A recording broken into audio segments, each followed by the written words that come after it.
আসসালামু আলাইকুম সবাইকে। কী অবস্থা সবার? আশা করি তোমরা সবাই অনেক অনেক ভালো আছো। তোমাদের সবাইকে আমাদের the last war agri plus GST যে প্রোগ্রামটা আছে সেটাতে অনেক অনেক স্বাগতম। আমরা এই ক্লাসগুলোকে যেভাবে কমপ্লিট করতে চাচ্ছি সেটা হচ্ছে তোমরা এই লেকচারেরই আজকে যেমন এই কন্টেন্টের ভিতরে তোমরা এগ্রি স্ট্যান্ডার্ড যে কন্টেন্টগুলো সেগুলো সব কিছুই পাবা। এই চ্যাপ্টারেরই আরেকটা সেপারেট কন্টেন্ট থাকবে, সেই কন্টেন্টের মধ্যে তুমি জিএসটি স্ট্যান্ডার্ড পাবা। তো কী অবস্থা সবার যখন জিজ্ঞাসা করলাম তখন আসলে কিছু কথা বলা লাগে ভাইয়া, যেমন অবস্থা যদি খুব ভালোই হতো তাহলে বোধহয় খুব সত্য কথা তুমি আমার এই ভিডিওটা আর কি দেখতে না, তাই না? মানে ধরো আমি ওই আঙ্কিকে বলতেছি যে তোমার আগেকার খুব বেশি মানে একেবারে তোমার পছন্দনীয় জায়গার ভিতরে আসলে তুমি হয়তোবা পৌঁছাতে পারোনি, সেজন্যই হয়তোবা তুমি এটা দেখতেছো। বাট এখানে একটা কথা আছে, সেটা হচ্ছে তোমার অবস্থা, তোমার পরিশ্রম যথেষ্ট ভালো বলেই তুমি এই ভিডিওটা দেখতেছো। অনেক মানুষজন আছে যারা ইতিমধ্যে ঝরে পড়ে গেছে, বাট তুমি সেরকম না। তুমি এই জায়গা থেকে ফাইট ব্যাক করার চেষ্টা করতেছো এবং শেষবারের মতন একটা চেষ্টা তোমার জন্য এগ্রি প্লাস জিএসটি এটা হবে। আর সত্য কথা বলতে গেলে ওই যে তুমি তো দেখছো আরও অনেক ভাইরাই বলতেছে যে এগ্রির অপরচুনিটিস আসলে অনেক বেশি ভাই, লিটারেলি অনেক বেশি। এটা মানুষ সব শেষে পরীক্ষা দেওয়া হয় বলে যে এরকম দ্য লাস্ট ওয়ার হয়ে যায় এটা আসলে, বাট এটা হচ্ছে অ্যাকচুয়াল ওয়ার, এটা লাস্ট ওয়ার বলে কিছু না। এগ্রির অপরচুনিটিস, এগ্রির যে ফ্যাসিলিটিস, সুযোগ সুবিধা যেগুলো আছে সেগুলো আমি আমার ডিউ স্ট্যান্ডার্ডের কথা যদি চিন্তা করি তার থেকে ফার বেটার আমার কাছে মনে হয়, অ্যাটলিস্ট বাংলাদেশের পার্সপেক্টিভে তো আরও বেটার ছিল। ওকে, সো যাই হোক, চলে আসো আমরা যে কাজ করব, আমরা বিগত গুণগত রসায়নের উপরে বিগত বছরে আসা এগ্রি স্ট্যান্ডার্ডের যত যা কিছু কোশ্চেন যা কিছু এসেছিল সেগুলো খুব ভালো মতন সলভ করে ফেলবো, সেটা থিওরি সহ। তো আমরা আর কথা না বাড়িয়ে চলো শুরু করি। প্রথমেই আমরা এই গুণগত রসায়ন অধ্যায়ের উপরে এগ্রি কন্টেন্টটা কমপ্লিট করব, ঠিক আছে? আচ্ছা, এগ্রি কন্টেন্টটা কমপ্লিট করব, চলো আমরা দেখি। আচ্ছা দেখি, ফার্স্টেই একটা এগ্রির কোশ্চিন আসছে। সেই কোশ্চিনটা আমার কোন ইয়ারের ভাই? একেবারে ভেরি রিসেন্ট ইয়ার 22-23 থেকে একটা কোশ্চিন আসছে। কোশ্চিনটা দেখি কি বলে, কোন আয়নটি আর্গনের সাথে আইসো ইলেকট্রনিক? খুবই সহজ একটা কোশ্চিন, তাই না? আশা করি তুমি উত্তর পেরে যাবা। আইসো মানে আসলে জিনিসটা কীভাবে বলো তো? একই, সেম, সেম বা একই।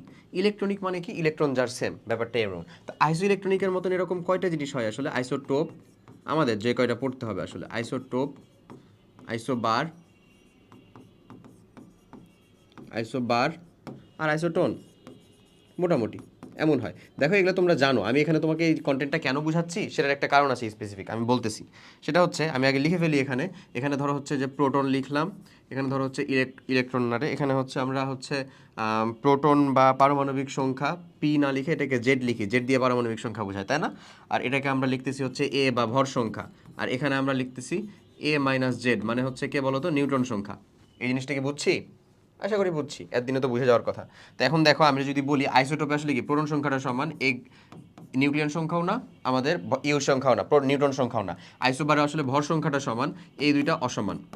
আইসোটোনে আসলে নিউটন সংখ্যাটা সমান, এই দুইটা হচ্ছে অসমান। কারণ আমার চাইছে আইসো ইলেকট্রনিক, এটার সাথে এটার মিল কি? এটা ডিরেক্ট মিল নাই, কিন্তু এখান থেকে আমি তোমাকে যে জিনিসটা বলতে চাচ্ছি সেটা হচ্ছে তোমার বেলা যদি কোশ্চেনটা এরকম হয় যে বেশ কিছু মানে মৌল দেওয়া আছে, তার ভিতরে তোমাকে আইসোটোন, আইসোটোপ, আইসোবার এগুলো বের করতে বললো। তো আমি তোমাকে বলবো যে আইসোটোপটা বের করা খুবই সহজ।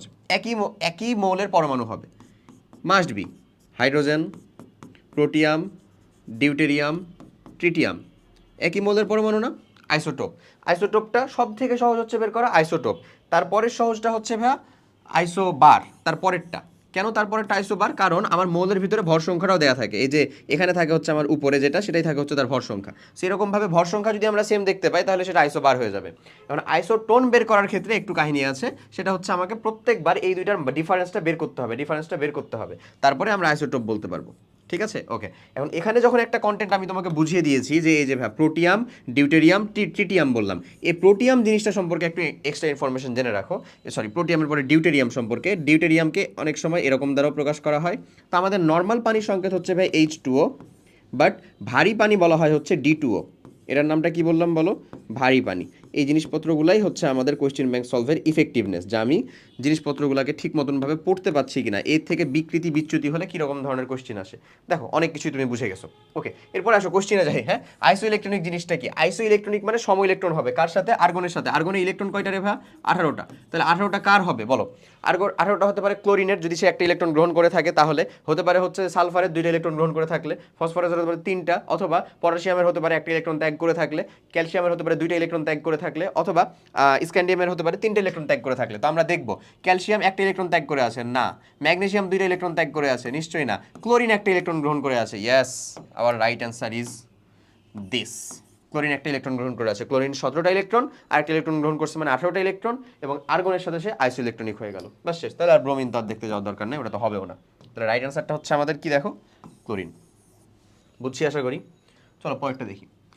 আচ্ছা, এটা বেশ ট্রিকি টাইপের একটু কোয়েশ্চেন, ম্যাথমেটিক্যাল এক্সপেনশন সহ। এই কোয়েশ্চেনটা আমাদের ঢাকা ইউনিভার্সিটিতে, মানে হুবহু একেবারে ঢাকা ইউনিভার্সিটির, এর কোয়েশ্চেনটা ছিল হচ্ছে 17-18 সেশনের। এই 17-18 সেশনের পরে দেখো 23-24, 22-23 সেশনে একেবারে সেম টাইপের কোয়েশ্চেন।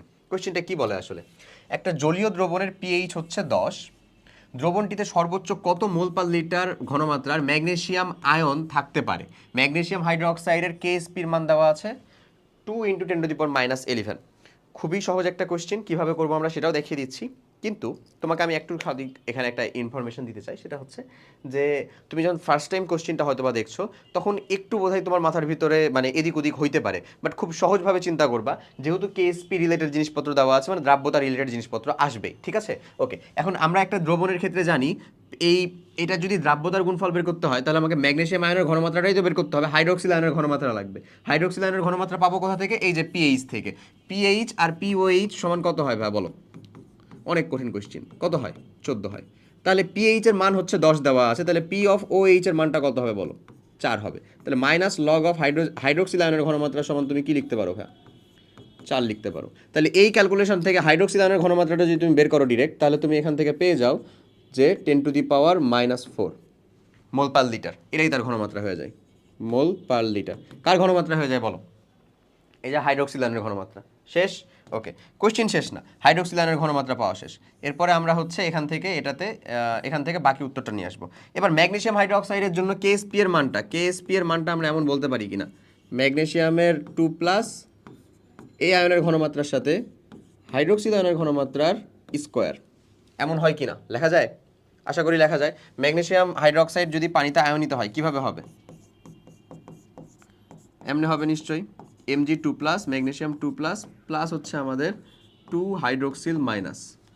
সো সহগটা কি হয়ে যায়? তার পাওয়ার হয়ে যায়, সহগটা পাওয়ার হয়ে যায়, দ্যাটস হাইড্রোক্সিলটা পাওয়ার হয়ে গেছে তার। কেএসপি এর মানটা কত বলছে? 2 × 10⁻11, 2 × 10⁻11 ইকুয়ালস টু ম্যাগনেসিয়াম আয়নের ঘনমাত্রা, এটাই আমাদের বের করতে হবে আসলে। কিন্তু আমরা বলতে পারি কি, হাইড্রোক্সিল আয়নের ঘনমাত্রা যেটা আছে, যেটা 10⁻4 তার উপরে কত ভাই? স্কোয়ার। তাহলে এখান থেকে আমরা যদি ক্যালকুলেশন করি, ম্যাগনেসিয়াম আয়নের ঘনমাত্রা Mg2+, এটাকে কি লেখা যায় দেখো তো? এটা 10⁻8 হয়ে যায় না, যেটা এই পাশে হয়ে যাবে। তাহলে 2 × 10⁻11 বাই হচ্ছে 10⁻8। সো এটা ক্যালকুলেশন করলে ইজিলি বোঝা যায় 2 × 10⁻³ মোল পার লিটার। শেষ জিনিসটা। উত্তরটা কি আমরা বুঝছি? আশা করি বোঝার কথা, ইজি ছিল কোশ্চেনটা। তাহলে 2 × 10⁻³ সঠিক উত্তর হচ্ছে আমাদের এ। পারবো না ভাইয়া? বুঝছো? এরকমভাবে ক্যালকুলেশন করলে আমাদের জন্য কি খুব কঠিন হবে? না, নিশ্চয়ই। দেখো সঠিক উত্তর হচ্ছে 2 × 10⁻³ আচ্ছা, পরের কোশ্চেনটা দেখি। এটাও আমাদের কত 22-23 সেশনের একটা কোশ্চেন, এবং তুমি এই কোশ্চেনটাকে একটু ভালো করে লক্ষ্য করো। ভালো করে লক্ষ্য করলেই দেখতে পাবা যে এই কোশ্চেনটার ভিতরেও মানে এই গুণগত রসায়ন একটা জায়গার ভিতর থেকে কয়টা কোশ্চেন মতন চলে আসছে। ওকে, আচ্ছা, আগে উত্তর না দিই। দেখো বলতেছে কোনটি পটাশিয়াম ক্রোমেট এই দ্রবণে হলুদ অধক্ষেপ দেয়। এটা আমাদের উত্তর অবশ্যই জেনে থাকতে হবে, হলুদ অধক্ষেপ দেয়। তবে একটা জিনিস মাথায় রাখবা তুমি, হলুদ, পিবি, লেড বা হচ্ছে সীসা, এটা নর্মালি হচ্ছে হলুদাব অধক্ষেপ দেয়। লেড, হলুদাব, মানে ও যতগুলো অধক্ষেপ দেয়, হলুদাব, কালো, এটা এই কালারটা তার সাথে যায়। আচ্ছা, আয়ন শনাক্তকরণের কিছু বেসিক ট্রিক আছে, সেই ট্রিকটা আমি শিখাই দিব, আছে ক্লাসের ভিতরে, আরও সামনে আছে, সেটা আমি বলে দিব, সমস্যা নাই। হলুদাব কালো দেয় হচ্ছে কি লেড নর্মালি এরকম দেয়। সালফাইড, অন্যান্য যে সালফাইডের কালার, সেটা হচ্ছে যে ব্ল্যাকিশ বা কালো টাইপের থাকে। আচ্ছা, ওকে। সো এখানে পটাশিয়াম ক্রোমেটের সাথে যেটা আমাদের অধক্ষেপ দিবে সেটা হচ্ছে এই। সো পটাশিয়াম ক্রোমেটের সাথে যেটা K2CrO4 পটাশিয়াম ক্রোমেট প্লাস যখন আমার লেড Pb2+ বিক্রিয়া করে, তখন এমন হয় একটা জিনিস, সেটা হচ্ছে লেড ক্রোমেট PbCrO4 প্লাস হচ্ছে 2K+, এই হয় হচ্ছে আলটিমেট তার কাহিনী। তো এটারই একটা কি অধক্ষেপ পাওয়া যায় ভাই? হলুদ অধক্ষেপ পাওয়া যায়। ওকে, এরারই পাওয়া যায় হচ্ছে আমাদের সেই হলুদ পদক্ষেপটা। সো এখানকার যে রাইট আনসারটা আছে সেটা হচ্ছে আমাদের লেড, এই কথাই বললাম। ক্যালসিয়াম, অ্যালুমিনিয়াম, লিথিয়াম, আমি তোমাকে আরেকটা কনসেপ্ট একটু বলে দিই। ক্যালসিয়াম, অ্যালুমিনিয়াম, লিথিয়াম, এই এখানে যে এলিমেন্টগুলো আছে আসলে দেখো, লিথিয়াম শনাক্তকরণের জন্য আমার মানে স্পেসিফিক কোনো ইম্পর্টেন্ট বিকারক নেই যে ওটাকে শনাক্তকরণ করতে হবে। ক্যালসিয়াম শনাক্তকরণের জন্য একটা ফিক্সড বিকারক আছে, সেটা কী ভাবে বলো তো? ক্যালসিয়াম, সোডিয়াম এগুলো শনাক্তকরণের জন্য কিছু ফিক্সড বিকারক আছে। যেমন সোডিয়াম শনাক্তকরণের জন্য ফিক্সড বিকারকটা এবার ঢাবি পরীক্ষাতেও আসলো। হ্যাঁ, কী ছিল সেটা? পটাশিয়াম পাইরোঅ্যান্টিমোনেট, K2H2SB2O7, পটাশিয়াম পাইরোঅ্যান্টিমোনেট, এটা ফিক্সড, একে দ্বারাই সোডিয়ামকে শনাক্তকরণ করা যাবে, তাছাড়া না। আচ্ছা, ঠিক একই রকমভাবে সোডিয়ামের পরে ক্যালসিয়ামের কথা যেটা বললাম, ক্যালসিয়াম শনাক্তকরণের জন্য ফিক্সড বিকারকটা হচ্ছে ammonium oxalate. Ammonium oxalate, NH4 2C2O4, এই যে অ্যামোনিয়াম অক্সালেট, এরকম এরকম কিছু ফিক্সড জিনিসপত্র আছে। বোঝা গেছে কথা? এই হচ্ছে আমার আলটিমেট কাহিনী। ওকে, সো এটা হচ্ছে আমাদের লেড। এরপরে চলে আসো, পরেরটা কি বলে? কোন অরবিটালের ইলেকট্রনের ঘনত্ব সর্বাধিক? এখন ঘনত্ব rho is equals to always কি বলতো? পরিমাণ, চার্জ ঘনত্ব যদি চিন্তা করি তাহলে চার্জের পরিমাণ, ভর ঘনত্ব চিন্তা করলে ভরের পরিমাণ, বা পরিমাণ বাই হচ্ছে আয়তন। আয়তনটা তো ফিক্সড, এটা কি ঘনত্বের এককটা না? এখানে ভর হলে ভরের পরিমাণ, চার্জ হলে চার্জের পরিমাণ, ঘনত্ব তাহলে চার্জ ঘনত্ব হয়ে গেল এরকম, বাই হচ্ছে আয়তন দ্বারা ভাগ অলওয়েজ। তুমি এখানে একটা জিনিস দেখো, এখানে আমাদের যে কয়টা অরবিটালের কথা বলা হয়েছে, 2p 2p 1s 2s 3s, এগুলোর ভিতরে সব থেকে ছোট যেটা হবে সেটাই কি আমার তার তার আয়তনটাই কি সব থেকে কম হবে না? চিন্তা করে দেখো, সব থেকে ছোট যেটা হবে তার আয়তনটাই কম হবে। সো ছোট যার আয়তন, আলটিমেটলি এর ভ্যালুটা যার কম, এই আয়তনের মানটা হচ্ছে যার কম, তার কি এই রো এর মানটা বেশি হবে না? ঘনত্বের পরিমাণটা বেশি হবে। সো এখানে যদি তুমি বলো তো এস অরবিটালগুলো কেমন হয়, গোলাকার, 1s যদি এরকম হয়, 2sটা অবভিয়াসলি তার থেকে বড় হবে, এরকম হবে, ঠিক আছে? 3sটা আরও বড় হবে, এটা কি এরকম হবে না? এটা যদি আমার 1s হয়, এটা 2s, এটা কি আমাদের 3s, এরকমভাবে হবে। সো যার আকারটা অবভিয়াসলি ছোট, তার আয়তনটা ছোট হবে, তার ঘনত্বটা বেশি বড় হবে, সিম্পল হিসাব। সো আমাদের তাহলে এখানে সব থেকে ছোট আসলে কে বলা যায়? এই যে 1s, অবভিয়াসলি 1s এর থেকে কি কেউ ছোট আছে? নিশ্চয়ই না, বাদবাকি যারা আছে তারা এর থেকে বড়ই হবে। সো রাইট অ্যান্সারটা আমার কত হবে বলো তো? বি হবে, 1s। এই যে 1s, এর ঘনত্ব সর্বাধিক ইলেকট্রনের। ওকে, এরপরে বলে নিচের কোন আয়নটি অধিক স্থিতিশীল? এই স্থিতিশীলতার ক্ষেত্রে কোশ্চেনটাতে একটু তোমার জাস্ট ভুল আছে, সেটা হচ্ছে যে অধিক স্থিতিশীল যে আয়নটা সেটা হইল যে এখানে আমাদের 2 হবে, ভাই এটা হবে 2। আচ্ছা, এবার দেখো, এবার যদি সঠিক উত্তরটা দেখো, নিচের কোন আয়নটি অধিক স্থিতিশীল? কোনটি অধিক স্থিতিশীল? এটা অধিক স্থিতিশীল যদি হয় তাহলে অবভিয়াসলি আমরা কি এরকম দেখতে পাই না? বা এখানে যদি আমাদের ওই 2 না করে অনও করো, নো প্রবলেম। তুমি বলো তো আমাদের ডি অরবিটালটা পরিপূর্ণ অবস্থায় যদি থাকে তাহলে সেটাই কি বেশি স্থিতিশীল হয় না? কীরকমভাবে? অর্ধপূর্ণ বেশি স্থিতিশীল নাকি পরিপূর্ণটা বেশি স্থিতিশীল? তুমি আমাকে সেটার উত্তরটা বলো আগে। অবশ্যই পরিপূর্ণটা বেশি স্থিতিশীল। পরিপূর্ণ সব থেকে বেশি স্থিতিশীল, তারপরে হচ্ছে অর্ধপূর্ণ, তারপরে হচ্ছে আংশিক পূর্ণ। ব্যাপারটা এরকম, মানে পরিপূর্ণ যদি কখনো থাকে সেটা সব থেকে বেশি স্থিতিশীল হবে, তারপরে যেটা হবে সেটা হচ্ছে অর্ধপূর্ণটাই স্থিতিশীল। মানে ধরো পিতে 6টা থাকলে সব থেকে বেশি স্থিতিশীল, 3টা থাকলে অর্ধপূর্ণ, মানে 6টার তুলনায় কম, বাট অন্যান্যগুলো থাকার চাইতে বেশি স্থিতিশীল। ঠিক একই রকমভাবে ডি অরবিটালের কথা চিন্তা করতে গেলে 10টা থাকলে সব থেকে বেশি স্থিতিশীল, 5টা থাকলে তার থেকে কম, বাট স্টিল একটা স্থিতিশীল অবস্থা। কিন্তু তার থেকেও যদি কম থাকে বা অন্য যে কোনো একটা অ্যামাউন্টে থাকে, 1 থেকে 4 থাকলো বা 6 থেকে 9 থাকলো, তাহলে সেটা সব থেকে কম স্থিতিশীল। ব্যাপারটা এরকম নিশ্চয়ই। সো এই একটা কারণেই তো কপারের ক্ষেত্রে এই যে 29 যে হয়, হ্যাঁ এখানে আর্গন নিয়ে নিলাম মনে করো, 18 পর্যন্ত হয়ে গেল, তারপরে কি আসে আমাদের 4s2 3d9, এটা হওয়া উচিত ছিল, বাট এটা কি থাকে এরকম? এটা তো এরকম থাকেই না ভাইয়া, এটা কি থাকে এরকম? তুমি বলো এটা কি হয়ে যায় আসলে? এটা এরকম ঘটনা ঘটে যায় না যে আর্গন নিয়ে নিলাম, তারপরে এটা হয়ে যায় হচ্ছে 4s1, তারপরে 3d10, এরকম হয়ে যায় না? তাহলে এটা কি বেশি স্থিতিশীলতা না? বেশি স্থিতিশীল অবস্থা বলেই তো এই অর্জনটা সে লাভ করে।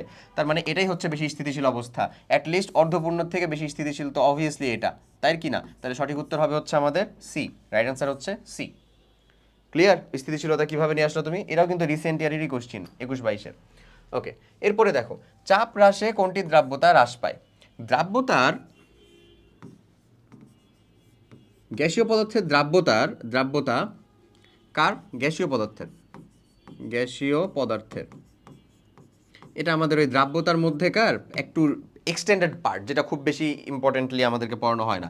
গ্যাসীয় পদার্থের দ্রাব্যতা ইজ প্রপোর্শনাল টু চাপ। এই সূত্রটা কার দেওয়া হয় জানো? হেনরির। বিজ্ঞানী হেনরি এই ফর্মুলাটা দিয়ে গেছেন। ঠিক আছে, সো বিজ্ঞানী হেনরি বললেন যে কোনো একটা গ্যাসীয় পদার্থের দ্রাব্যতা S is proportional to P, প্রেশারের প্রপোর্শনাল বা সমানুপাতিক। So S is equals to KP. এটাই হয়ে গেছে হেনরির ফর্মুলা। এবং এখানে কে এর মানটা কীভাবে বলো তো? হেনরির ধ্রুবক, হেনরির ধ্রুবক, বুঝছো? এমন কাহিনী। সো এটা খুব সহজ সাদামাটা একটা ফর্মুলা। সো এটা তুমি তাহলে বলো গ্যাসীয় পদার্থের দ্রাব্যতাই শুধুমাত্র এখানে ইমপ্লিমেন্ট করে, তার মানে এখানে গ্যাস যে তারই উত্তর আসবে। সোডিয়াম ক্লোরাইড কি গ্যাস? কার্বন ডাইঅক্সাইড কি গ্যাস? হ্যাঁ, তাহলে কার্বন ডাইঅক্সাইডই সঠিক উত্তর। CCl4, সোডিয়াম সালফেট, কেউই না। তাহলে কে সঠিক উত্তর? Carbon dioxide. ইজি, আশা করি বুঝতে পারা গেছে, কঠিন তো কিছু ছিল না। এখন এই যে দ্রাব্যতার কাহিনীর কথা যেটা বললাম, এটা এক্সটেন্ডেড রূপ কেন বলতেছি? কারণ হেনরির এতদূর পর্যন্ত আমাকে পড়ানো হয় না। একটা খুব সাধারণ বা সিম্পল ক্যালকুলেশন তোমাকে বলি, দেখো বুঝো। ব্যাপারটা হচ্ছে আমরা যে ব্রেভারেজ ড্রিঙ্ক খাই না ভাইয়া, সো ব্রেভারেজ ড্রিঙ্ক কিন্তু এইটার একটা মানে খুব উৎকৃষ্ট উদাহরণ। কেন?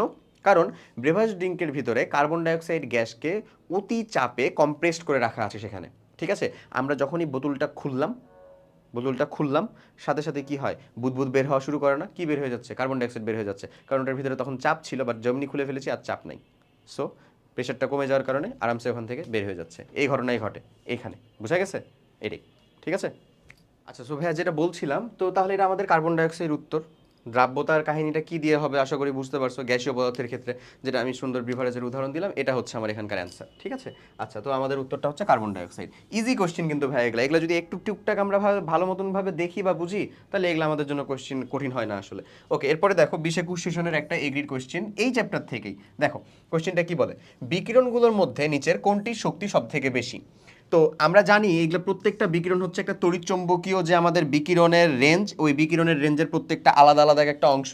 এখন এই বিকিরণগুলো নিয়ে যদি আমরা কথা বলি, তাহলে তোমাকে আমি বলবো যে তুমি প্রত্যেকটা তরঙ্গ দৈর্ঘ্য মনে রাখবে এরকম না, অ্যাটলিস্ট তুমি সিরিয়ালটা মনে রেখো যে কার তরঙ্গ দৈর্ঘ্য কার থেকে বেশি, এবং একটা ড্রাফট আইডিয়া, কারণ ওটার ভিতরে ধরো ইউভি আর ভিজিবল রেঞ্জটা তো আমাদেরকে মনে রাখাই লাগে। তো তাহলে ওটুকু মনে রাখলে না আগে পরের জিনিসগুলো এমনি সেটেল ডাউন হয়ে যায়, বুঝছো? তো আমি তোমাকে দেখাই ব্যাপারটা, তাহলে তুমি বুঝতে পারবা। এখন আমাকে একটা জিনিস আগে বলো যে আমরা জানি শক্তি বা শক্তির পার্থক্য del E or E is equals to H nu is equals to H C by lambda is equals to H C nu bar. এই কথাটুকু আমরা বলতে পারি।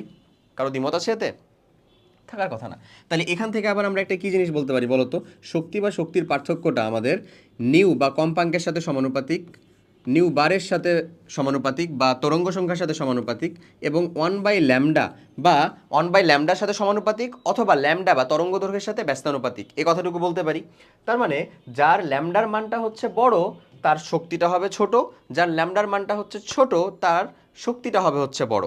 এই হচ্ছে মেন কথা, বলতে পারি না? তাহলে এদের ভিতরে কোনটির শক্তি সব থেকে বেশি, এই যদি আমাকে কোশ্চেন উত্তর করতে হয় যে কোনটার শক্তি সব থেকে বেশি, তাহলে আমাকে উত্তর বের করতে হবে কি এখানে ল্যামডার মান কার সব থেকে কম বা তরঙ্গ দৈর্ঘ্য কার সব থেকে কম। সো তরঙ্গ দৈর্ঘ্যের আলোকে আমরা এটাকে মনে রাখবো আসলে। হ্যাঁ, কিভাবে মনে রাখি দেখো, আমি তোমাকে আগে লিখে রাখি মহাজাগতিক গামা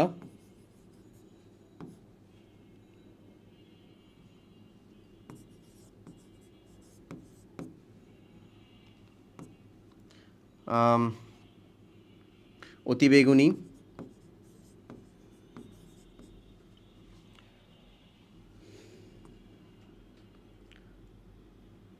আচ্ছা, অতিবেগুনি, তারপরে হচ্ছে দৃশ্যমান, এক্সরে এখানে দেয়ই নাই। আচ্ছা যাই হোক, অতিবেগুনি, দৃশ্যমান, তারপরে দেখে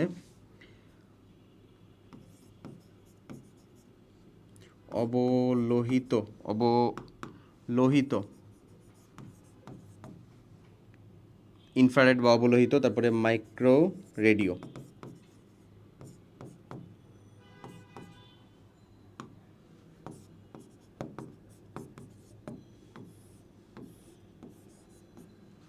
মাইক্রো রেডিও, ঠিক আছে, এই হচ্ছে এখানকার মেন কথা। ওকে, মহাজনের গাছে অতিরিক্ত বেগুন দেখে অবহেলিত, অবলোহিতটাকে অবহেলিত পড়ি আমরা, অবহেলিত মাইক্রো রেডি। এরকম হচ্ছে এটার একটা সিম্পল ছন্দ। এটা হচ্ছে এদিক থেকে আমাদের কি বাড়তে আছে, তরঙ্গ দৈর্ঘ্যটা বাড়তেছে, এদিকে সব থেকে বেশি তরঙ্গ দৈর্ঘ্য। এখন এটা বলো অতি বেগুনিটা আসলে কত? অতি বেগুনিটা মানে দৃশ্যমানটা হচ্ছে আমাদের 380 থেকে 780 ন্যানোমিটার না, 780 ন্যানোমিটার। ন্যানোমিটারে যদি স্কেলে চিন্তা করি তাহলে, এবং অতি বেগুনিটা আসলে কত ছিল ভাই আমাদের 20 থেকে এই যে 380 ন্যানোমিটার। এই হচ্ছে এখানকার মেন কাহিনী। আশা করি বুঝতে পারছো। সো এগুলো তুমি মনে রাখো বা না রাখো, যেমন মহাজাগতিক হচ্ছে 0.01 থেকে 0.1 ন্যানোমিটার এরকম, তারপরে হচ্ছে এক্স রে আছে, তারপরে গামা, তারপরে অতিবেগুনি, তারপরে দৃশ্যমান, তারপরে অবলোহিত, তারপরে মাইক্রোওয়েভ, তারপরে রেডিও ওয়েভ এরকম। তাহলে এগুলোর ভিতরে এই যে এগুলোর ভিতরে ইনফ্রারেড, ভিজিবল, মাইক্রোওয়েভ, আলট্রাভায়োলেট, এর ভিতরে কি ইউভি বা আলট্রাভায়োলেট, এটাই কি অতিবেগুনি, এটাই কি সব থেকে ছোট না? সব থেকে ছোট এটা, সব থেকে ছোট এটা হলে এটার শক্তি সব থেকে বেশি হবে, এটা শক্তি কি হবে সব থেকে বেশি হবে, মানে রাইট অ্যান্সার কোনটা আমাদের? C, ultraviolet. ক্লিয়ার? ওকে, এরপরে আসো, পরেরটা কি বলে, হাইড্রোজেন পারমাণবিক বর্ণালীর সিরিজটিতে দৃশ্যমান অঞ্চলের কোন রশ্মিটি দৃশ্যমান অঞ্চলের দেখা যায়? তো আমাদের এটা আসলে কি, দৃশ্যমান অঞ্চলটা কোনটা বলো? আমি তোমাকে কয়েকটা জিনিস লিখে দিই। দৃশ্যমান অঞ্চল যে বামার, এটা তুমিও জানো আমিও জানি, লাইম্যান, বামার, এখান থেকে যে জিনিসটা তোমার জানা লাগবে সেটা আমি দিয়ে দিই, পাশ্চেন, ব্র্যাকেট,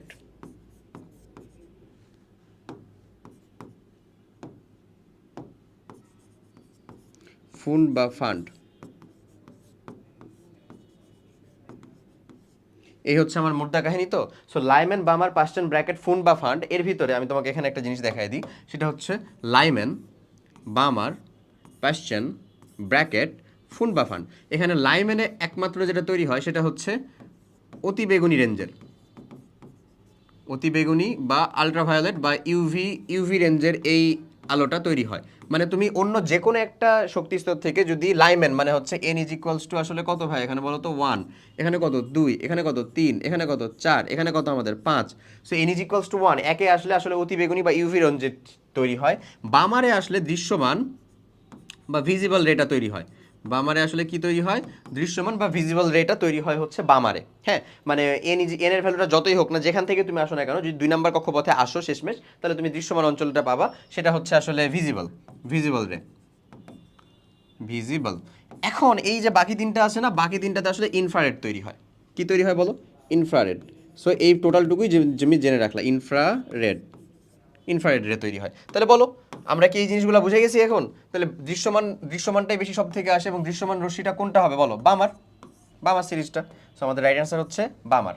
তাহলে লাইম্যানে তৈরি হবে ইউভি, আর বাকি পাশ্চেন এবং ব্র্যাকেট এগুলোতে কি তৈরি হবে তাহলে আমাদের? ইনফ্রারেড রে। এবং গ্র্যাজুয়ালি এটা আসতেছে না, দেখো তো এটা কি গ্র্যাজুয়ালি আসতেছে না? গ্র্যাজুয়ালি তো আসতেছে। বুঝে গেছে? ওকে, এরপরে আসো।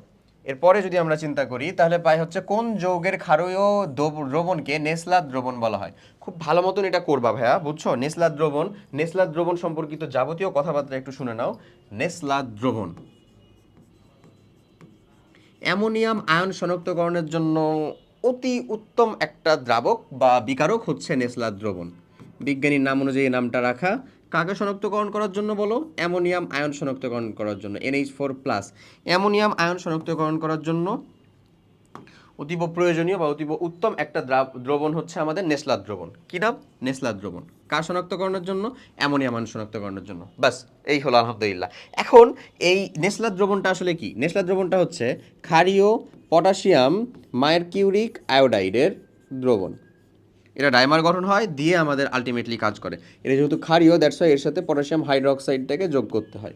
এই হচ্ছে মেন কথা, বুঝছো? কিন্তু ওই নেসলার দ্রবণ রিলেটেড কিচ্ছা কাহিনী এমন, এই যে আমি তোমাকে বললাম না ভাই, কিছু কিছু আয়ন শনাক্তকরণের কিছু কিছু কাহিনী আছে, যে একটা যে সেপারেট মৌল তাদেরকে ওই একটা সিঙ্গেল এলিমেন্টই শনাক্তকরণ করতে পারে। যেমন সোডিয়ামকে পটাশিয়াম পাইরো অ্যান্টিমোনেট, পটাশিয়ামকে নিতে পারে হচ্ছে পটাশিয়াম না, সোডিয়ামকে পটাশিয়াম পাইরো অ্যান্টিমোনেট, ক্যালসিয়ামের জন্য অ্যামোনিয়াম অক্সালেট, অ্যামোনিয়াম দ্রবণের জন্য বা অ্যামোনিয়াম আয়নের জন্য এবারে ফিক্সড কে নেসলার দ্রবণ। ওখানে অ্যামোনিয়াম আয়ন আছে কিনা এটা আরামসে টেস্ট করে পাওয়া যায়, এবং এটার একটা বাদামি সলিউশন তৈরি হয়, বাদামি সলিউশন। এবং একবারেই, অন্যান্যগুলোতে দেখা যায় একাধিক মানে 2 বা ততোধিক বিক্রিয়া থাকে, এখানে এরকম কিচ্ছু না, আরামসে একটাতেই হয়ে যায়, একটা বাদামি দ্রবণ তৈরি হয়। বুঝছো? ওকে, এরপরে আসো কোন যৌগের ক্ষারীয়, এটা তো বললামই, এটা K2HgI4, বোঝা গেছে তো আশা করি। এখন সালফার পরমাণুর নিউক্লিয়াসে নিউট্রন সংখ্যা কত? আরে বাবা, অনেক কঠিন কোশ্চেন। সো এগ্রি গুচ্ছ 19-20-এর একটা কোশ্চেন। দেখো সালফার, সালফারের এটা হয় হচ্ছে ভাই 16, এটা কত হয় ভরটা বলো তো 32। সো তাহলে ভর সংখ্যা, এটাই তো তার হচ্ছে ভর সংখ্যা, এটা কি তার পারমাণবিক সংখ্যা। সো আমরা জানি নিউটন সংখ্যা জিনিসটা কি, নিউটন সংখ্যাটা হয় হচ্ছে নিউটন সংখ্যা এ মাইনাস জেড, এ মাইনাস জেড অবভিয়াসলি, ভর ভর সংখ্যা মাইনাস এটা, তাহলে আমাদের 32 মাইনাস 16, ওরে বাবা 16, এই হচ্ছে এখানকার উত্তর। এবং এখান থেকে তোমাকে এক্সট্রা কি জানতে হবে, যদি তোমাকে বলে পরমাণুর না বলে ধরো অণুতে বলে দিল অণুতে নিউটন কয়টা, কেমনে করবি কল। এবং আমি এটা একেবারে খুব গ্যারান্টির সাথে বলতে পারি যে তুমি অ্যাট এ টাইম যদি এই ক্লাসটা এখন ধরো হচ্ছে যে 100 জনও দেখো, তাহলে আমি অ্যাটলিস্ট মেক মানে শিওর যে তুমি 40 জনের ভিতরে এটাতে কনফিউশন লাগবে, 20 জন ডাইলেমার ভিতরে থাকবে দিব কি দিব না এরকম, এবং পারার সংখ্যাটা আমি ধরবো হচ্ছে মাত্র 15 থেকে 16 জন, এর বেশি বোধহয় পারবে না।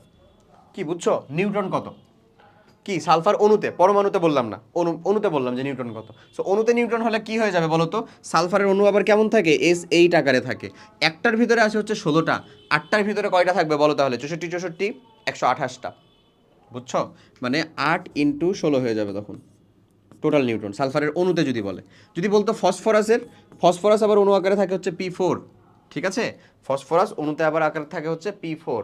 ওকে, এখানে আমি আরেকটা কথা একটু বলে দিই তোমাদেরকে, জানাতে চাই, সেটা হলো ভাইয়া যে এই যে যেটা আমার ভর সংখ্যা, এই ভর সংখ্যাটাকে অপর নাম বলা হয় হচ্ছে নিউক্লিয়ন সংখ্যা। নিউক্লিয়ন সংখ্যা, এই জিনিসপাতিগুলো পাইলে বা আসলে হতাশ হও না কিন্তু, নিউক্লিয়ন সংখ্যা, ভর সংখ্যার আলাদা নাম বলতে পারি আমরা একটা নিউক্লিয়ন সংখ্যা। ক্লিয়ার হচ্ছে, নিউক্লিয়ন নট নিউট্রন, আলাদা জিনিস। আর নিউটন বললো না আবার কেউ, নাহলে উনি কিন্তু আবার মানে যাই হোক পরকাল থেকে আবার রাগ করবেন এমন। ওকে, সো আশা করি বুঝতে পারা গেছে এ পার্টটুকু। তাহলে কত হবে এখানে আমাদের জন্য, যেহেতু পরমাণুতে বলছে তার মানে 16টাই, যেহেতু এত সহজ বলছেই কিছু করার নাই, তোমাকে যেহেতু সহজ করেই বলছে তার মানে কি 16টা, রাইট অ্যান্সার কি 16। ওকে, চলো এবার পরেরটা দেখি, নিচের কোনটি কম্পোজিট কণিকা। আহা, খুব কত গুরুত্বপূর্ণ কোশ্চেন।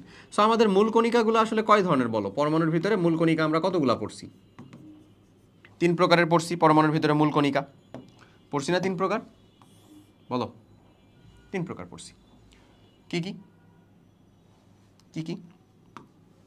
ফার্স্ট অফ অল পড়ছি স্থায়ী মূল কণিকা, স্থায়ী মূল কণিকা। সেকেন্ড অফ অল পড়ছি অস্থায়ী মূল কণিকা, অস্থায়ী বাট স্টিল তারা মূল কণিকা, অস্থায়ী মূল কণিকা। থার্ড অফ অল কি পড়ছি বলো তো ভাই, কম্পোজিট বা ভারী কণিকা, কম্পোজিট বা ভারী কণিকা। একটা জিনিস মাথায় রাখবা কিন্তু, আমি কিন্তু এই যে এক্সট্রা যে নামগুলো বলতেছি এগুলো কিন্তু খুবই জরুরি, তোমার বেলায় ইম্পর্টেন্স হচ্ছে এই জিনিসটাই, এটাই থাকবে আলাদা রকমভাবে। সো স্থায়ী মূল কণিকা কারা বলো, ইলেকট্রন বাবাজি, প্রোটন বাবাজি, নিউট্রন বাবাজি, এই তিনজন হচ্ছে আমার স্থায়ী মূল কণিকা। অস্থায়ী মূল কণিকা কি, মেলাগুলা নাম বলা যায়, কতগুলা নাম বলা যায়, মেলাগুলা, যেমন পাইয়ন, গ্লুয়ন,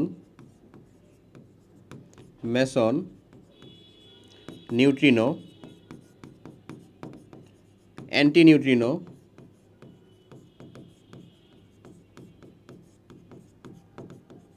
গ্র্যাভিটন, কতগুলো বলবো বলো, পজিট্রন, আরও নিবা বলো, এই সবগুলাই কি আসলে অস্থায়ী মূল কণিকা, এই সবগুলাই কি অস্থায়ী মূল কণিকা, pion, gluon, meson, neutrino, anti neutrino, graviton, positron সব। ওকে, এরপরে যদি আমি আসি কম্পোজিট কণিকা, এরা হচ্ছে ভাই 2 জন, স্পেসিফিক ফিক্সড, কয়জন, 2 জন। একটা হচ্ছে আলফা কণা, আলফা কণা,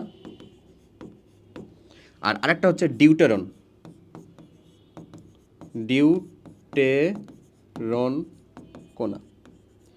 আলফা কণাটা কি বলতো, দ্বিধনাত্মক হিলিয়াম নিউক্লিয়াস, আলফা কণাটা হচ্ছে ভাই আমার দ্বিধনাত্মক হিলিয়াম নিউক্লিয়াস। এটা যদি আমি লিখি এই যে He প্লাস প্লাস, এটা হচ্ছে 2 ভাই, এটা হচ্ছে 4, দ্বিধনাত্মক হিলিয়াম নিউক্লিয়াসটা হচ্ছে আলফা কণা। ডিউটেরনটা কী ভাই বলো তো, ডিউটেরনটা হচ্ছে ওই যে প্রোটিয়াম, ডিউটেরিয়াম, ট্রিটিয়াম পড়ছিলা, হাইড্রোজেনের যে আইসোটোপ, ওই যে আমি যে প্রথম একটু আগেই যে বললাম, এটা কিন্তু প্লাস হবে, ডিউটেরন কণা।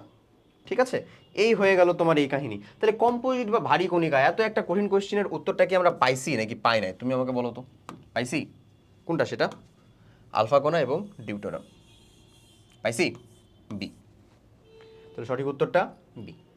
ক্লিয়ার? ওকে, পরেরটা দেখি। কোন তরঙ্গ দৈর্ঘ্যের ইউভি জীবাণুনাশক হিসেবে কাজ করে? কোন তরঙ্গ দৈর্ঘ্যের ইউভিটা জীবাণুনাশক হিসেবে কাজ করে? এইটা আসলে আমাদেরকে জানতে হবে। ইউভি এবং আইআর, ঠিক আছে? আমি তোমাকে ইউভিটা দেখিয়ে দিচ্ছি এবং আইআরটাও একটু বলবো। হ্যাঁ, ইউভির দুইটাকে তুমি ভালো মতন মনে রাখবা। ইউভি রশ্মিটার রেঞ্জটা আমাদের কত? ওই যে আমাদের যে 20 বা 10 এখান থেকে 380 ন্যানোমিটার, এটা হচ্ছে টোটাল রেঞ্জ। এই রেঞ্জটুকুর ভিতরে আবার দুইটা অংশ দুই রকমভাবে কাজ করে। একটা হচ্ছে 240 থেকে 280, এই 40 মিটার, 240 থেকে 280 এই ন্যানোমিটার, এই রেঞ্জটুকু কাজ করে হচ্ছে জীবাণুনাশক হিসেবে। জীবাণুনাশক হিসেবে, জীবাণুনাশক হিসেবে এই অংশটুকু কাজ করে জীবাণুনাশক হিসেবে। আবার আবার আমাদের এই ইউভিরই 280 থেকে 380 ন্যানোমিটার এই অংশটুকু আবার কি কাজ করে জানো? জাল টাকা, জাল পাসপোর্ট, সব কিছু শনাক্তকরণে। জাল পাসপোর্ট মানে জাল যত কিছু আছে ভাই, সবই কম বেশ শনাক্তকরণে এটা কাজ করে। শনাক্তকরণে ক্লিয়ার জিনিসটা? আচ্ছা, এখন ইউভি তো বুঝছি, এখান থেকে আরেকটা ইম্পর্টেন্ট জিনিস জেনে রাখো, বলা যায় না, চলে আসার পসিবিলিটি সব থেকে বেশি এটা। সেটা হচ্ছে আইআর রশ্মি আছে না ভাইয়া? আইআর বা ইনফ্রারেড রে, যেটা আমাদের ইনফ্রারেড রে, আইআর যেটা আছে, সে আইআর রেঞ্জটাকে আমরা তিনটা ভাগে ভাগ করি ভাইয়া। তিনটা ভাগের ভিতরে প্রথমটা হচ্ছে আমাদের এনআইআর, নেয়ার আইআর, মানে প্রথমে একবার আইআরের শুরুর রেঞ্জটা যেটা। তারপরেরটা আছে ভাই এমআইআর, মিডিল আইআর। তারপরেরটা আছে হচ্ছে ভাই ফার আইআর বা এফআইআর, ফার আইআর। ওকে, তিনটা রেঞ্জে ভাগ করি। এই তিন ধরনের মানে কার্যক্রম খালি জেনে রাখো। নেয়ার আইআর যেটা আছে সেটা হচ্ছে যাবতীয় রোগ শনাক্তকরণে ব্যবহার করা হয়। যাবতীয়, এটা চিকিৎসা কাজে ব্যবহার করা হয়। চিকিৎসা কাজে ব্যবহৃত করা হয় এনআইআর এবং এফআইআর, এই দুজনকে। যাবতীয় রোগ শনাক্তকরণে, এ কিন্তু শনাক্তকরণ করে, কোনো কিছু প্রতিশোধ বা প্রতিকার করে না, শনাক্তকরণে। আচ্ছা, এফআইআরটাও ব্যবহার করা হয়, কিন্তু একে ব্যবহার করা হয় রোগ প্রতিসমে, রোগ প্রতিসম বা প্রশমিতকরণে বা প্রতিসমকরণে। প্রশমিত না তো, এটা কি হবে আমাদের? প্রশমিতকরণে, প্রশমিত রোগ প্রশমিতকরণে আমরা কি ব্যবহার করি? এফআইআর ব্যবহার করি। আর এমআইআর যেটা আমার মিডিল আইআর, সেটা আমরা কোন কাজে ব্যবহার করি আসলে? সেটা আমরা ব্যবহার করি জৈব যৌগের আঙ্গিক বিশ্লেষণে। জৈব যৌগ বিশ্লেষণে,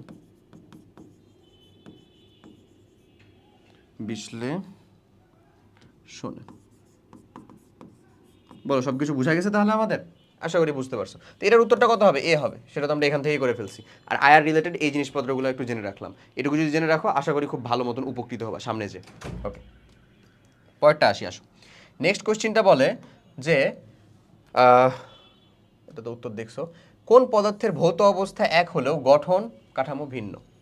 ভৌত অবস্থা এক, বাট গঠন কাঠামো ভিন্ন। প্রথমে তোমাকে দেখতে হবে এখানে আসলে কোন পদার্থের বলতে কি কি, কার কার রূপভেদ আছে।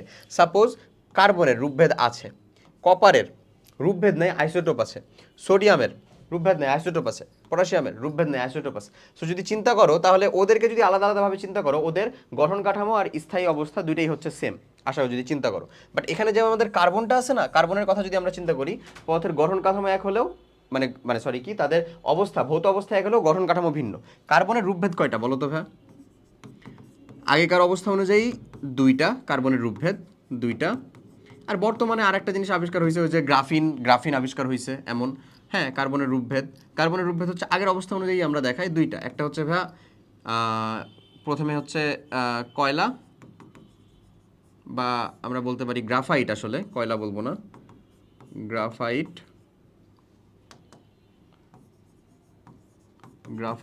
আর আরেকটা হচ্ছে আমাদের কি বলতো, হীরক। দুইটাই কি তাদের ভৌত অবস্থা কি বলতো? কঠিন না? কঠিন মানে অবভিয়াসলি দুইটার ভৌত অবস্থায় কি কঠিন, বাট তাদের যেটা গঠন কাঠামো সেটা কি এক? নিশ্চয়ই না, গঠন কাঠামো আলাদা আলাদা। যেমন হিরকের গঠন কাঠামো হচ্ছে আসলে sp3, গ্রাফাইটের গঠন কাঠামো হচ্ছে sp2। হ্যাঁ, এই যে দেখো গঠন কাঠামো, তাদের সংকরানি আলাদা, তাহলে গঠন কাঠামো কিভাবে এক হইতে পারে? তাহলে তো সংকরানি আলাদা, তাহলে গঠন কাঠামো কিভাবে এক হইতে পারে? জিনিসটা বুঝতেছো? এমন। এখন আমি তোমাকে এখানে একটা কাহিনী বলে দিই, সেটা হচ্ছে একমাত্র অধাতব ইলেকট্রনীয় প্রবাহী হচ্ছে গ্রাফাইট। এই কথাটা সুন্দর মতন জেনে রাখো, মাথার ভিতরে, মনের খাতায়, স্মৃতির পাতায়, যেখানে ইচ্ছা লিখে রাখো। একমাত্র, এটা কিন্তু একমাত্র, কি বলতেছি, একমাত্র অধাতব ইলেকট্রনীয় পরিবাহী, ইলেকট্রনীয় পরিবাহী কে বলো? এই যে বাবা জীবন, গ্রাফাইট। তাহলে আমাদের এটা সঠিক উত্তর কিন্তু এ, কার্বন। রাইট অ্যান্সার হচ্ছে কার্বন। ওকে, ক্যান্সার চিকিৎসায় নিচের কোন আদর্শ গ্যাসটি ব্যবহার হয়? ক্যান্সার চিকিৎসার জন্য আমরা যে কয়েক চিকিৎসার জন্য আইসোটোপ ব্যবহার করি, তার ভিতরে ক্যান্সার চিকিৎসায় আদর্শ গ্যাস ব্যবহার করা হয় ভাই রেডন। কি চিকিৎসায় বলো? ক্যান্সার।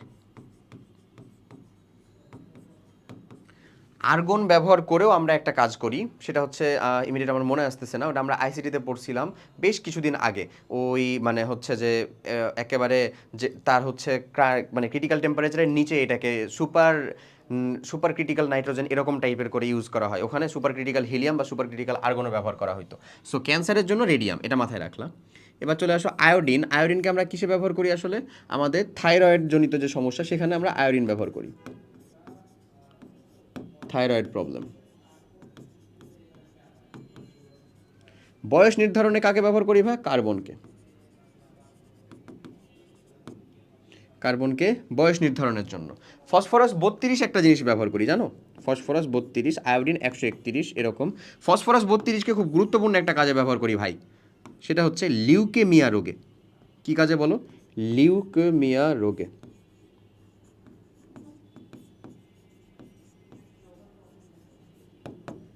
লিউকেমিয়া রোগে। ক্লিয়ার? তাহলে এখানে সঠিক উত্তরটা হচ্ছে আমাদের রেডন। কি রাইট অ্যান্সারটা? রেডন। ওকে, পরেরটা দেখি। কোনো উপশক্তি স্তরের ইলেকট্রন ধারণ ক্ষমতা কত? আচ্ছা, তোমাকে এখান থেকে আমি বেশ কিছু জিনিসপত্র দেখিয়ে দিই। উপশক্তি স্তরের যেহেতু, তার মানে আমাকে ডিল করতে হবে এল নিয়ে, সহকারী কোয়ান্টাম সংখ্যা। আমি আগে প্রধান কোয়ান্টাম সংখ্যা যাবতীয় জিনিসপাতি দেখাই। প্রধান কোয়ান্টাম, এই রিলেটেড যত যা জিনিস আছে দেখে ফেলো। প্রধান কোয়ান্টাম সংখ্যা, কোয়ান্টাম হয়ে গেছে ভাই। আচ্ছা, কোয়ান্টাম সংখ্যা, প্রধান কোয়ান্টাম সংখ্যাটা কত? এন। তাহলে যে কোনো এন এর মানের জন্য, তাহলে প্রধান কোয়ান্টাম সংখ্যা রিলেটেড যে রাশিগুলো আমি এখানে লিখবো সেটা দেখে নাও। প্রধান কোয়ান্টাম সংখ্যা যে কোনো এন এর মানের জন্য, হ্যাঁ, কোয়ান্টাম সংখ্যা এন এর মানের জন্য আমি এখানে একটা জিনিস লিখবো, সেটা হচ্ছে যে সর্বোচ্চ ইলেকট্রন ধারণ ক্ষমতা,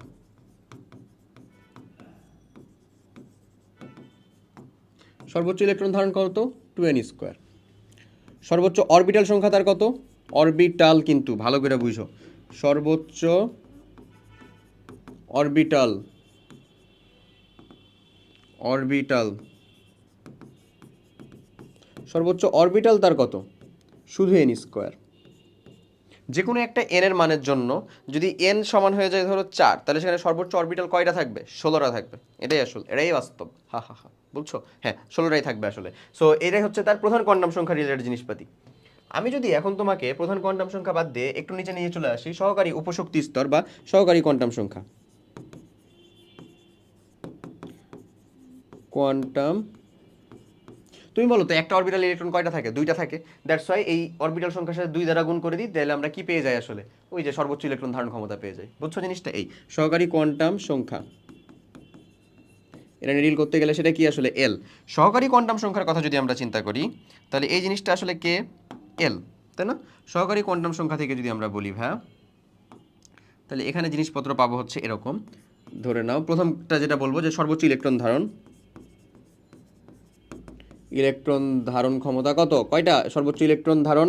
আচ্ছা, সর্বোচ্চ ইলেকট্রন ধারণটা পরে যায়, আগে চলে আসে হচ্ছে এটা লিখে ফেলি যে ওই অরবিটাল সংখ্যা, সর্বোচ্চ অরবিটাল এল এর মানের জন্য, যে কোনো একটা এল এর মানের জন্য সর্বোচ্চ অরবিটাল, অরবিটাল, অরবিটালটা লিখি। অরবিটাল হচ্ছে 12 + 1, এটা হচ্ছে তার অরবিটাল সংখ্যা। 12+1 এল এর যে কোনো মানের জন্য। এখন ধরো এস এ এল এর মানটা কত 0, তাহলে তার অরবিটাল কয়টা হয় আসলে একটা হয়, এস নিজেই। দেখো এল এর মান 0 দাও, উত্তর কত আসবে 1। এখন তুমি চিন্তা করো হচ্ছে পি এর এল এর মান কত 1, 1 বসাও, তাহলে কত পাও তুমি 3, 2 কে 2 আর একে 3। ডি এরটা চিন্তা করো ভাইয়া, ডি এর জন্য 2, 2 দ্বিগুণে 4 আর একে 5, এফ এর জন্য চিন্তা করো, পেয়ে যাবে হচ্ছে 7। তাহলে এই যে সর্বোচ্চ অরবিটাল সংখ্যা হচ্ছে এইটা, তাহলে সেখানে ইলেকট্রন কয়টা হবে, এটার সাথে দ্বিগুণ, একটাতে যেহেতু 2টা করে ইলেকট্রন থাকতে পারে তাহলে দ্বিগুণ, তাহলে 2l+1। এই এখন আমার কোয়েশ্চেন আসছে কোনটা, এটা না, এটা আসছে না আমার কোয়েশ্চেন, এটা আসছে, এটা আসছে আমার কোয়েশ্চেন। সো আমাদের রাইট অ্যান্সারটা কোনটা হবে, 2 × 12+1। জিনিস ক্লিয়ার, বুঝতে পারছি আমরা? ওকে, এরপরে আসো, রাইট অ্যান্সার হচ্ছে 2 × 2n+1। এই যে দ্রাব্যতা রিলেটেড একটা ম্যাথ, এবং এই ম্যাথটা অনেক আগে আসছিল যদিও, এবং ওখানে আমার ক্যালকুলেটার ইউজ করতে ছিল, দ্যাটস ওয়াই খুব সহজে পারা গেছে। আমরা এটা ক্যালকুলেটার ছাড়া ইউজ করে দেখাবো, সলভ করে দেখাবো, কোনো প্যারা নেই। আচ্ছা, প্রথমে দেখো কি বলে, 20 ডিগ্রি সেলসিয়াস তাপমাত্রা এবং 30 ডিগ্রি সেলসিয়াস তাপমাত্রায় কোনো দ্রব্যের দ্রাব্যতা যথাক্রমে 10 এবং 15 গ্রাম। এটা আসলে গ্রাম পার 100 গ্রাম এককে দেওয়া। 30 ডিগ্রি সেলসিয়াস তাপমাত্রায় 10 গ্রাম সম্পৃক্ত দ্রবণকে, 30 ডিগ্রি সেলসিয়াস তাপমাত্রায় আমি 10 গ্রাম সম্পৃক্ত দ্রবণটা বানাইছি, ঠিক আছে। 20 ডিগ্রি সেলসিয়াস তাপমাত্রায় শীতল করলাম, তারপরে তাহলে তার কত গ্রাম কেলাসিত হবে। দেখো খুব ভালো করে বুঝো, এই যে কেলাসিতরটার টাইপ কখনোই তুমি এরকম করবা না যে ভাইয়া আমরা তো এস বা দ্রাব্যতার একটা সূত্র জানি, S is equals two 100 W। আমি যে ভুলটা করতাম আসলে, W - W, এটা হচ্ছে দ্রাবক, উপরে হচ্ছে এই ডাব্লিউ, এর এই ডাব্লিউ হচ্ছে দ্রব, আর এটা হচ্ছে দ্রবণ, দ্রবণ মাইনাস হচ্ছে দ্রব মানে হচ্ছে দ্রাবক, মানে ডাব্লিউ মাইনাস স্মল ডাব্লিউটা হচ্ছে আসলে দ্রাবক, এরকম। তো আমি যেটা করতাম সেটা হচ্ছে যে আমি একবার 30 ডিগ্রি সেলসিয়াস তাপমাত্রাতে 10 গ্রাম সম্পৃক্ত দ্রবণ মানে ডাব্লিউ এর মান ধরে স্মল ডাব্লিউ এর ভ্যালু বের করতাম, 10 একবার হচ্ছে যে 20 ডিগ্রিতে বের করতাম, দিয়ে দুইটা ডাব্লিউ ডিফারেন্স করে দিতাম। কিন্তু এভাবে আসলে হয় না। কেন হয় না?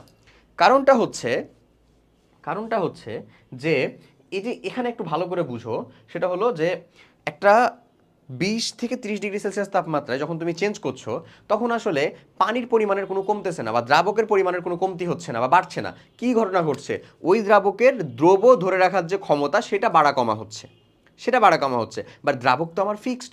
দ্রাবক আমার ফিক্সড কোথায়, আমি যখন 30 ডিগ্রি সেলসিয়াস তাপমাত্রায় 10 গ্রাম সম্পৃক্ত দ্রবণটা বানালাম, সেখানে আমার যতটুকু পরিমাণে দ্রাবক ছিল, 20 ডিগ্রি সেলসিয়াসে যখন আমি সেটাকে রিডিউস করলাম, সেখানে আমার ততটুকু পরিমাণেই দ্রাবক আছে কি না? সেজন্য এখানে দ্রবের পরিমাণ আর দ্রাবকের পরিমাণ আলাদাভাবে বের করে নিতে হয়, তারপরে 20 ডিগ্রি সেলসিয়াস তাপমাত্রায় অতটুকু পরিমাণ দ্রাবক কতটুকু পরিমাণ দ্রব ধরে রাখতে পারবে সেটা বের করতে হয়, দিয়ে ডিফারেন্সটা বের করতে হয়। চলো আমি করে দেখাই, না হলে হচ্ছে যে উপর দিয়ে যাবে হয়তো বা। আচ্ছা চলে আসো, তাহলে আমরা প্রথমে করি হচ্ছে 30 ডিগ্রি সেলসিয়াস টেম্পারেচারের জন্য। এখন 10 গ্রাম হচ্ছে আমাদের সম্পৃক্ত দ্রবণ, ঠিক আছে, 10 গ্রাম হচ্ছে আমার সম্পৃক্ত দ্রবণ। এখন তুমি বলো আমাকে যে 10 গ্রাম সম্পৃক্ত দ্রবণের জন্য আমরা এখানে 30 ডিগ্রি সেলসিয়াসের দ্রাব্যতা এরকম দিতে পারি না ভাইয়া?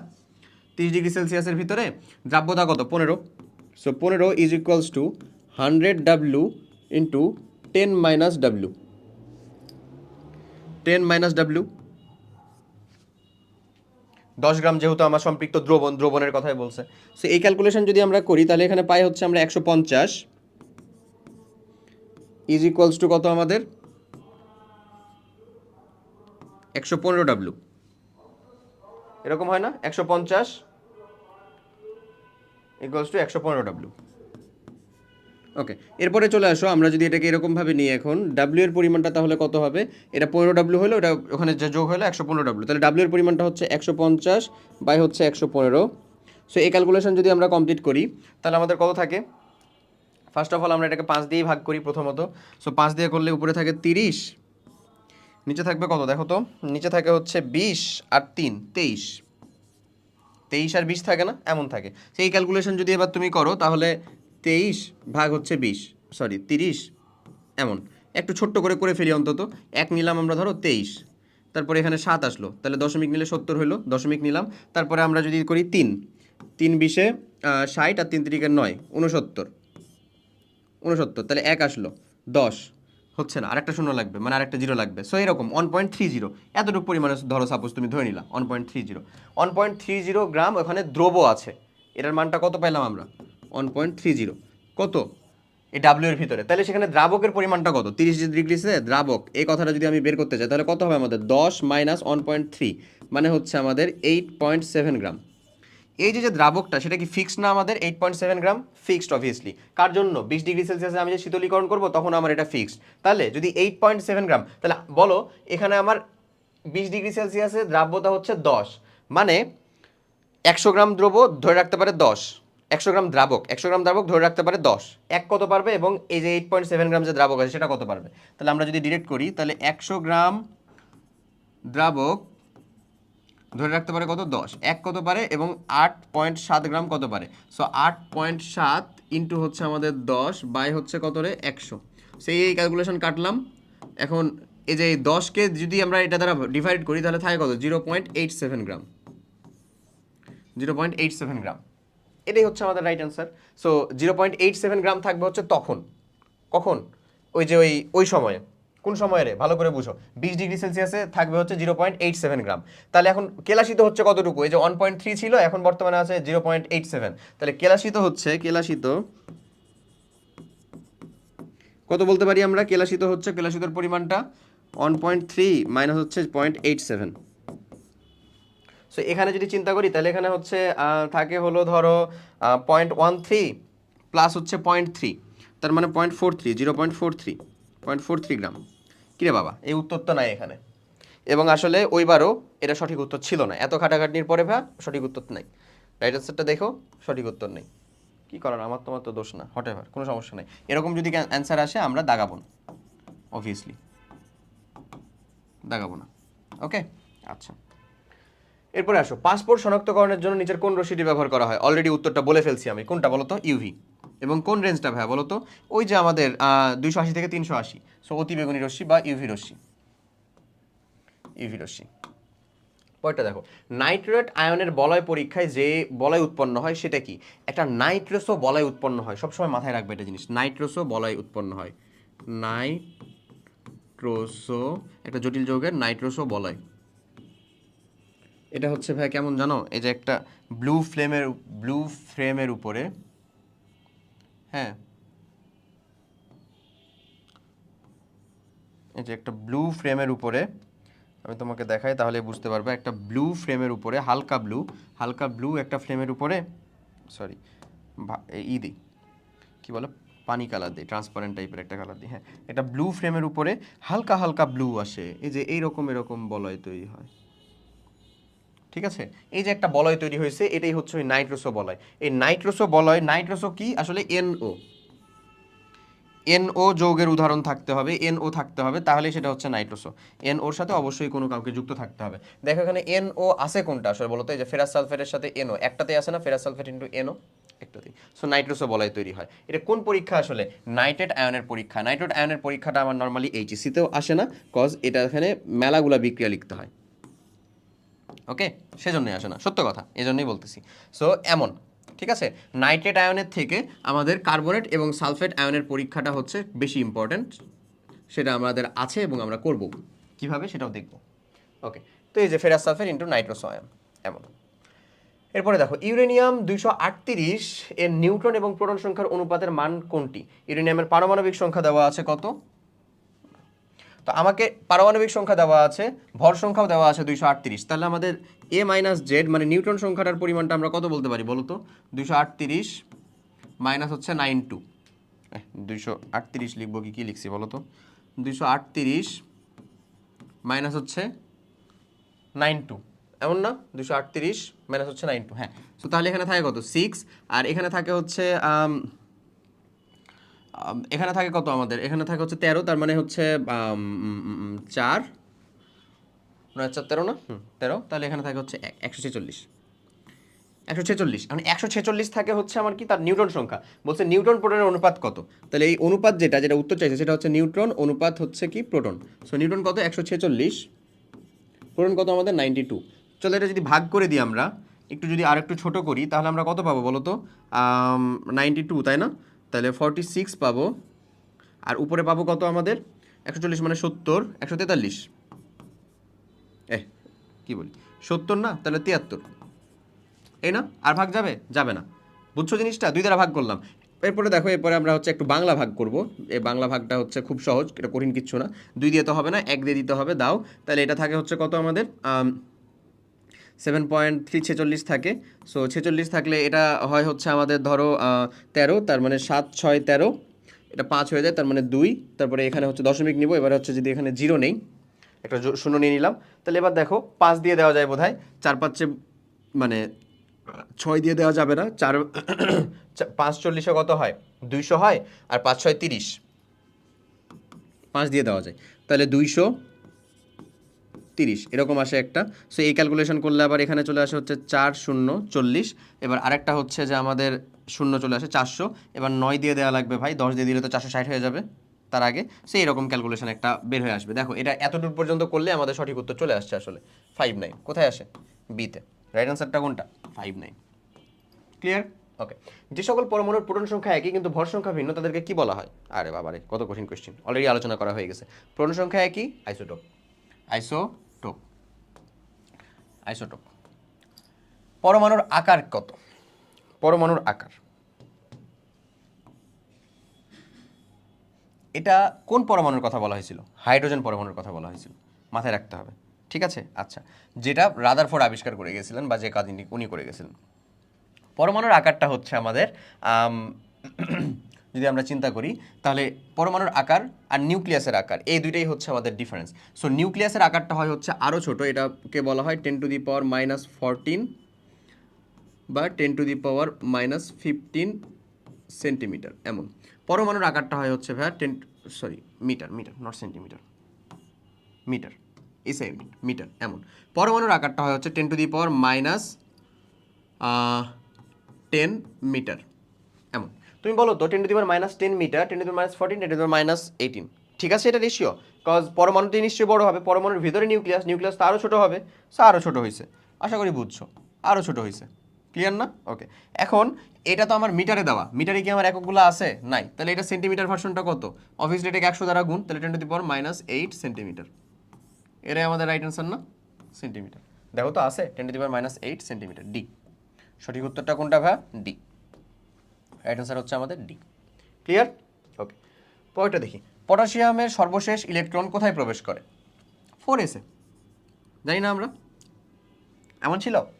কোথায় প্রবেশ করে সর্বশেষ ইলেকট্রন? আচ্ছা, সো আমরা যদি এই কথাটা চিন্তা করি যে এখানে আমাদের কোথায় প্রবেশ করে, তাহলে তো আলটিমেটলি এটাই। কজ দেখো আমরা যদি এমনভাবে করি 1s2, অনেকেই এটাতে ঝামেলা পাকায়, 2s2, 2p6, 3s2, 3p6, এদের অবধি আর্গন হইল 20 হয়েছে, এরপরে কত? 4s2, 4s1, তাহলে তো 19। তাহলে কোথায় যা প্রবেশ করলো সেটা? কোথায় যা প্রবেশ করছে? এখানে কি ডি ছিল যে আগে 4-এ প্রবেশ করে তারপরে ডিতে আসছে? এমন তো না যে সর্বশেষ ইলেকট্রন ডিতে প্রবেশ করছে, এমন তো না, 4s-এ। তাহলে কোথায় প্রবেশ করছে সে? 4s electron, 4s অরবিটালে। শেষ, ইজি জিনিস। ওকে, পরেরটা কি? হাইড্রোজেন পরমাণুর বর্ণালীতে নিচের কোন সিরিজের সারি লাইন দেখা যায় না? হাইড্রোজেনে কে কে দেখা যায় বলো তো ভাইয়া? লাইম্যান। এটা কিন্তু দেখা যায় না মানে হচ্ছে মানে বামার সিরিজেই খালি দেখা যায় ওই কথা চিন্তা করো না। ওটা দেখে প্রথমে মনে হতে পারে যে ভাই দেখা যায় না মানে কি, ভিজিবল না। ভিজিবল হয় শুধু কে? বামার। ভিজিবল না তো তাহলে সবাই, তাহলে তো আমাদের প্যাস্টনে হয়তো ব্র্যাকেটও হইতো, বাট এটা না, ওটা বলেনি। কোনটা দেখাই যায় না মানে কোন সিরিজগুলো সিরিজের ভিতরে নেয়? লাইম্যান, বামার, প্যাস্টেন, ব্র্যাকেট, ফুন্ড বা ফান্ড।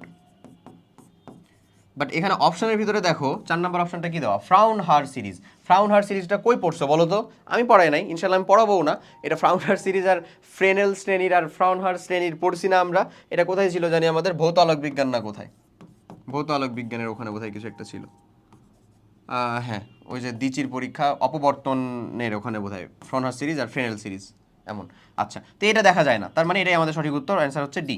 রাইট অ্যান্সার হলো ডি। ক্লিয়ার? ওকে, আচ্ছা, এরপরে চলে আসো। এরপরে আমরা যাই এনএমআর মেশিন ঠান্ডাকরণে নিচের কোনটি ব্যবহার করা হয়? এনএমআর মেশিন যেটা ছিল আমাদের, সেটা ঠান্ডাকরণে আমরা কাকে ব্যবহার করি আসলে? হ্যাঁ, আচ্ছা, এনএমআর। এনএমআর জিনিসটা কি? Nuclear magnetic resonance.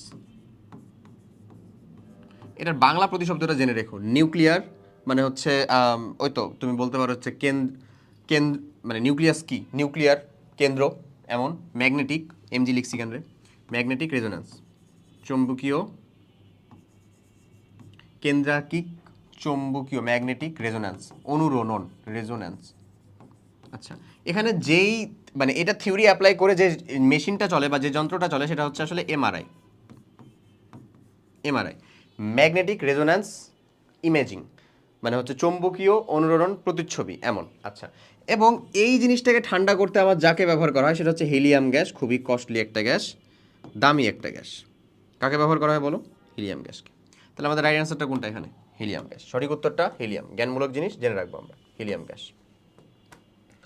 ক্রোমিয়ামের তৃতীয় শক্তি স্তরে ইলেকট্রন সংখ্যা কয়টি? তৃতীয় শক্তি স্তর, আমাদের প্রথম শক্তি স্তরটা এন এর মান হচ্ছে 1, দ্বিতীয় শক্তি স্তরে আমাদের এন এর মানটা হচ্ছে ভাই 2, তৃতীয় শক্তি স্তরে এন এর মানটা 3, বুঝতেই পারতেছি, চতুর্থটাতে এন এর মানটা হচ্ছে 4। এখন তৃতীয় শক্তি স্তরে কত সেটা আমরা বের করব। কোশ্চেনটা একটু ট্রিকি বাট ইজি, আশা করি পারবা, কঠিন হবে না। কারণ আমি তোমাকে একটা জিনিস দেখাই দিই, সেটা হচ্ছে এটা কোন সেল? কে। এটা কোন সেল বলো? কে। এটা কি? এল। এটা কি? এম। এটা কি? এন। ওকে, তো এই সিরিজে যদি ক্রোমিয়ামের জন্য আমরা ইলেকট্রন বিন্যাস করি, যেটা 24, সো 1s2, তারপরে কত 2s2 2p6, তারপরে কত বলো তো 3s2 3p6 3d, লিখবো এখনই, লিখে দিলাম। তারপরে 4s2তে আগে ইলেকট্রন যাবে, তারপরে 3d4 যায়। বাট ইলেকট্রন বিন্যাস কি আসলে এরকম হয়? আসলে তো এরকম হয় না ভাইয়া, একটু চেঞ্জ হয় না? কি চেঞ্জ হয় বলো তো? 3D-তে হয়ে যায় হচ্ছে 5 আর 4s-এ হয়ে যায় হচ্ছে 1। তাহলে তুমি বলে দাও এখন যে এখন 3 নাম্বার উপশক্তি স্তরে আমার ইলেকট্রন কয়টা আছে? 3 নাম্বারে 5 আর 2 7, 7 আর 6 13। তাহলে রাইট আনসার কোনটা আমাদের? 13। দেখো 12 অপশনও নাই, তুমি যদি ভুলও করতা, ধরো এখানে হচ্ছে 5 না দিয়ে এখানে 4 দিলা, ওখানে 2 দিয়ে দিলা, তাও তুমি অপশন খুঁজে পাবা না। সো তুমি রাইট আনসার করতে আসলে বাধ্য, কাইন্ড অফ বলতে গেলে। সেটা হচ্ছে 13, রাইট আনসারটা 13। পরেরটা দেখি, কোনটি পানিতে অদ্রবণীয়? কোনটা পানিতে অদ্রবণীয় এটা আমাদেরকে জেনে রাখতে হবে। অদ্রবণীয় জিনিসটা সেটা হচ্ছে সোডিয়াম সালফেট। সোডিয়াম সালফেট যে লবণটা, এখানে তার ল্যাটিস শক্তিটার পরিমাণ অনেক বেশি হয় হাইড্রেশন এনথালপি থেকে। Del H of L is greater than del H of H.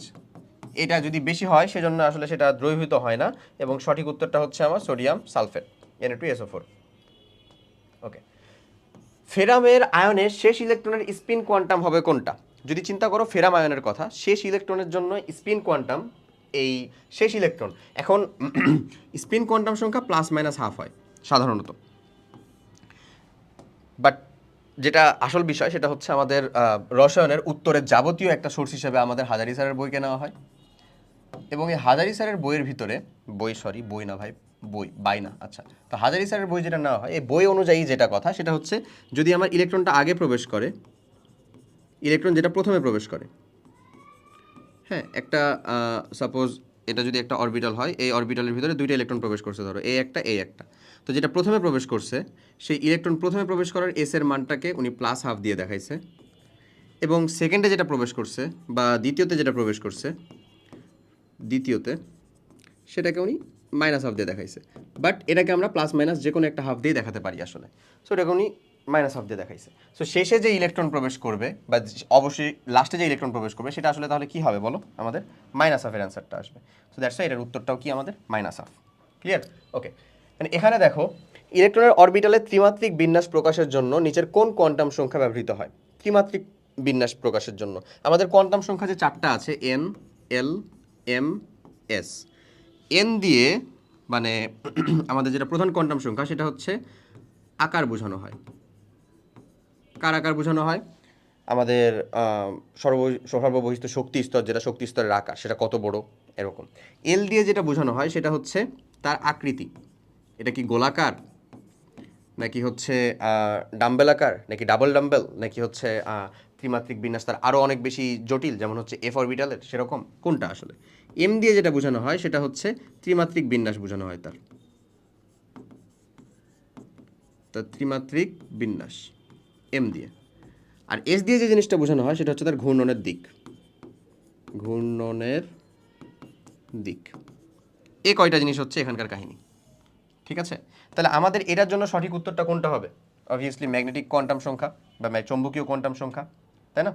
Okay, right অ্যান্সারটা হচ্ছে চৌম্বকীয় কোয়ান্টাম সংখ্যা। পরের কোশ্চেনটা দেখো, ইজি একটা কোশ্চেন বাট কালার একটা ডিফারেন্ট কালার দেওয়া আছে, সেটা হচ্ছে রিনম্যান গ্রিন। কি বলছে এখানে দেখো, কোশ্চেনটা বলছে আমাদের যে শনাক্তকারী পরীক্ষায় উৎপন্নকৃত রিনম্যান গ্রিনের সবুজ বর্ণ থেকে কোন ধাতুরই শনাক্তকরণ করা যায়? সবুজ বর্ণ নর্মালি আমাদের দেয় হচ্ছে ফেরাম, ফেরামের যে দুইটা আয়ন সেটা। কপার নর্মালি হচ্ছে নীল অথবা বাদামি এমন দেয়। এখন এখানকার সঠিক উত্তর কোনটা হবে? রিনম্যান গ্রিন কালার দেয় আসলে কে? এই কাহিনীটা হচ্ছে এই কালারটা রসায়নের ভিতরে তুমি দেখবা মেলা মেলা কালার, নতুন নতুন অ্যাপেল গ্রিন, বটল পিঙ্ক, হ্যান ত্যান অনেক ধরনের কালারটাই আসলে দেখায়। তো এই যে শনাক্তকারী রিনম্যান গ্রিন কালারটা দেয় হচ্ছে ভাই জিঙ্ক। এই রিনম্যান গ্রিনের মানে রিনম্যান যে পাবলিক, ও পাবলিকেরই হচ্ছে আবিষ্কার করা একটা অবস্থা ছিল।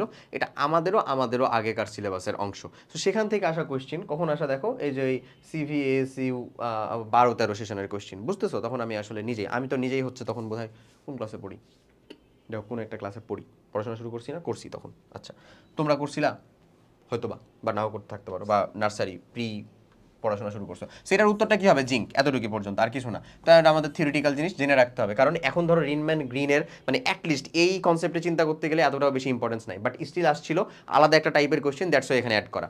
ওকে, এরপরে দেখো বোর পরমাণু মডেল কর্তৃক কোন তত্ত্বের উপর প্রতিষ্ঠিত? বোর পরমাণু মডেলটা আমাদের কোন তত্ত্বের উপর মানে প্রতিষ্ঠিত সেই জিনিসটা আমাদের লাগবে।